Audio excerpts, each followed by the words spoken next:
Bismillahir Rahmanir Rahim. Alhamdulillahi Rabbil Alamin. Wassalatu wassalamu ala Sayyidil Mursalin wa ala alihi wa sahbihi wa sallim tasliman kathira.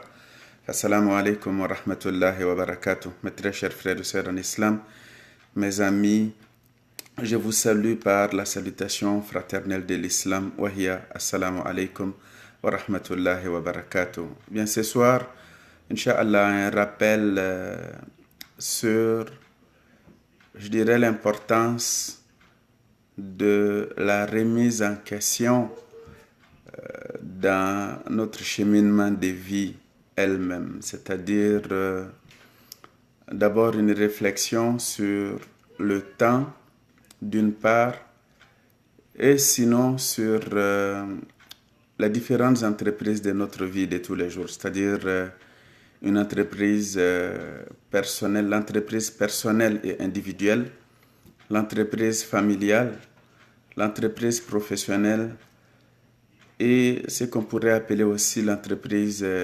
communautaire ou sociétale, etc. Donc, la première chose, c'est vraiment de rappeler que le temps qui nous est accordé est vraiment un précieux cadeau d'Allah Tabaraka wa Ta'ala pour les croyants. Donc les autres diront de la vie.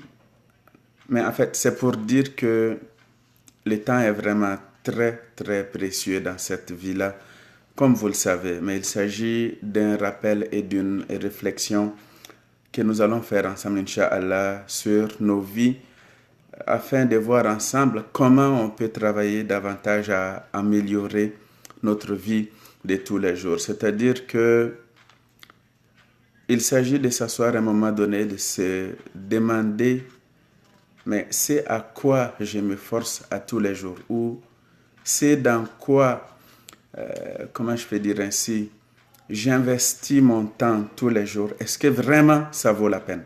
Ça, c'est une question que chacun de nous devrait se poser à l'occasion, mes très chers frères et sœurs en islam.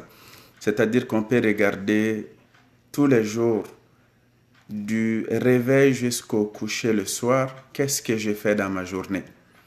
Alors, on peut dire, bon, je me réveille à telle heure, ensuite, bon, tu sais, je vais prendre une douche ou je me lave le visage, je me brosse les dents, je prends le petit déjeuner, etc., etc. Je me prépare pour le travail ou pour l'école et l'université, etc. Après le travail, je rentre, bon, je me repose, etc. Donc, de faire vraiment le bilan de notre journée et de voir c'est en quoi j'investis le maximum de mon temps. Est-ce que vraiment ça vaut la peine? Peut-être, mettons, par exemple, en dehors du travail.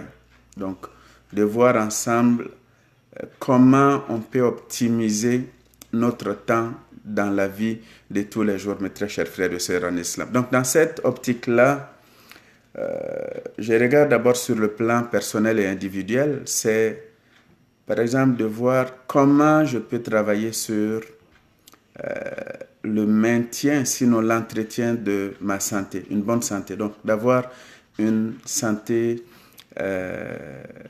comme il faut, parce que en quelque sorte, on peut dire qu'une bonne partie de notre vie repose sur le temps et la bonne santé. D'ailleurs, il est ressorti des enseignements prophétiques qu'il y a deux bienfaits de Dieu que la plupart des gens n'estiment pas à leur juste valeur. Et il a parlé à lui la paix et la bénédiction divine justement du temps, le fait d'avoir l'opportunité du temps et finalement, subhanallah, la bonne santé, a-t-il dit alayhi afdalu salatu wassalam. Alors, comment je peux vivre sainement donc dans la bonne santé?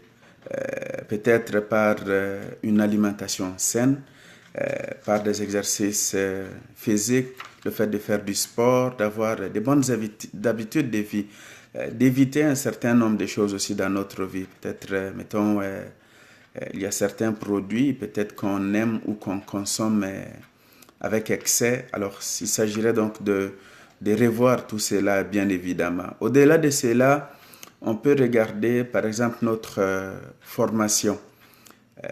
C'est quoi mon parcours? Qu'est-ce que j'ai appris dans la vie? Qu'est-ce que je sais faire?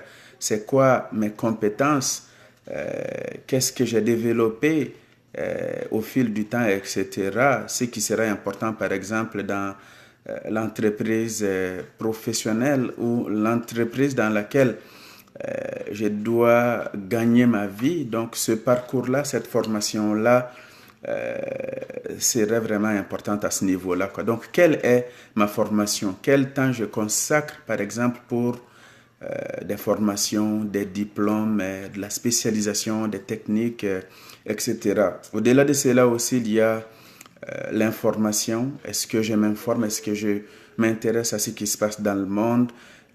Est-ce que je m'intéresse à la politique, par exemple? Est-ce que je m'intéresse aux sciences, etc. Donc, ou même la formation que j'ai reçue par le passé, est-ce que je travaille à mettre cela, par exemple, à jour?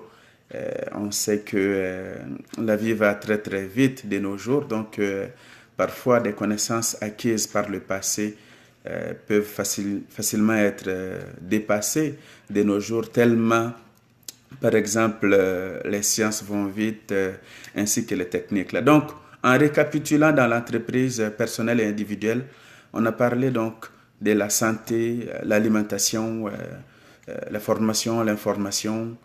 Il y a aussi les distractions, mais bien évidemment, toujours avec la conscience du temps, c'est de regarder quel temps j'investis dans la distraction dans la vie de tous les jours. Parce que c'est très bien de passer du bon temps, de s'amuser, de jouer, mais dis-toi une chose, c'est que pendant que tu joues, pendant que tu es plongé dans la distraction, pendant que tu perds du temps, eh bien, il y a des gens qui font du sérieux, qui sont en train de s'informer, qui se font former, qui travaillent dur et qui gagnent correctement leur vie aussi. Là. Donc, c'est de voir quel temps j'alloue dans la vie de tous les jours, dans mes distractions aussi. Au-delà de cela, donc, on peut parler de l'entreprise familiale, ce qui est vraiment très, très important aussi parce que, bon, alhamdulillah, en étant la jeunesse musulmane, nous sommes quand même invités à nous marier un jour, c'est très important. Le prophète Mohammed,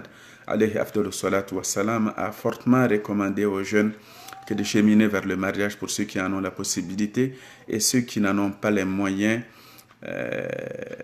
Bon, on ne rentrerai pas dans les détails des moyens ici, ben, il a recommandé à ces derniers-là donc de jeûner, mes très chers frères et sœurs en islam. Bref, donc nous sommes appelés à fonder une famille. Alors ceux qui ont déjà des familles ou ceux qui aspirent à cela, donc c'est vraiment de voir aussi comment est-ce que toute la famille peut mieux vivre cette expérience familiale-là, de rendre une famille prospère, de telle sorte qu'autant que le mari et la femme, ainsi que les enfants, les parents, que tout le monde y tire quand même son compte, de telle sorte que l'expérience familiale ne soit pas un cauchemar pour nous, que ce soit vraiment un lieu de retrouvailles, de paix, de quiétude, d'épanouissement, d'éducation aussi pour les enfants, d'accompagnement du mari, de la femme, etc., le bon conseil, etc. Donc, de s'assurer de bien vivre vraiment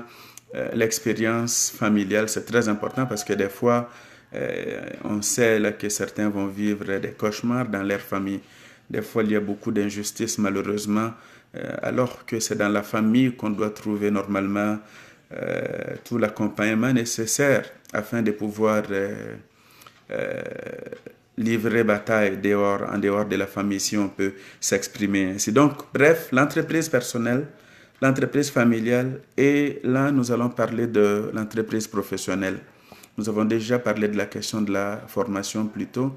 Ben, c'est de voir comment je gagne ma vie. Et il faut, dans notre cas, en tant que croyants, qui doivent s'appliquer à la justice, l'équité, qui doivent dignement gagner leur vie à la sueur de leur front, qui doivent travailler très très fort, être ponctuels au travail, être productifs, mériter les salaires qui nous est accordé, etc. Donc, nous sommes appelés à être de vrais professionnels. Donc, D'abord, avoir une bonne formation, bien connaître notre travail, être engagé, avoir à cœur notre travail. Bref, bien gagner notre vie afin de nourrir notre famille avec des moyens licites de subsistance. Donc, c'est un peu notre vision donc, de la vie professionnelle de l'entreprise familiale. Et finalement, il y a ce qu'on peut appeler l'entreprise communautaire ou sociétale, donc notre vie de société. C'est que dans la vie de tous les jours, nous ne devons pas vivre seulement pour nous-mêmes. C'est-à-dire qu'il n'y a pas juste moi et ma famille. C'est de voir que nous sommes dans une collectivité, dans une communauté, dans une société. Nous sommes dans une ville, dans un pays, nous sommes dans un État, c'est un continent, etc. Alors, c'est quel est mon apport, ma contribution, quelle est ma part de contribution dans cette vie de collectivité-là. Le croyant musulman pense de la sorte aussi, bien évidemment. Le prophète Mohammed, alayhi afdalu salatu wa salam, a dit que le meilleur des gens est celui qui est le plus utile aux autres. Allahu Akbar. Le meilleur des gens est celui qui est le plus utile aux autres. Donc, nous ne travaillons pas seulement pour nous. Bien évidemment, il y a des priorités. Ça commence par moi. Ensuite, ma famille. Malheureusement, il y a des gens qui peuvent être source de bonheur pour toute l'humanité sauf Allahu Akbar, leurs proches. Cela n'est point une attitude du musulman. Ça ne doit en aucun cas être comme ça. C'est-à-dire que ça commence par moi, ensuite mes proches, ma famille, et ainsi de suite. Allah Ta'ala dit wa abudullaha wa la tushriku bihi shay'a wa bil walidayni ihsana wa bidhil qurba wal yatama wal masakin wal jari dhil qurba wal jari al junub wa sahibi bil jambi wa bani sabili wa ma malakat aymanukum ila akhir al aya. Donc adorer Allah Ta'ala et ne lui donnez aucun associé. Wa bil walidayni ihsana, et soyez excellents donc dans la bienfaisance, dans le bon comportement, dans les bonnes manières.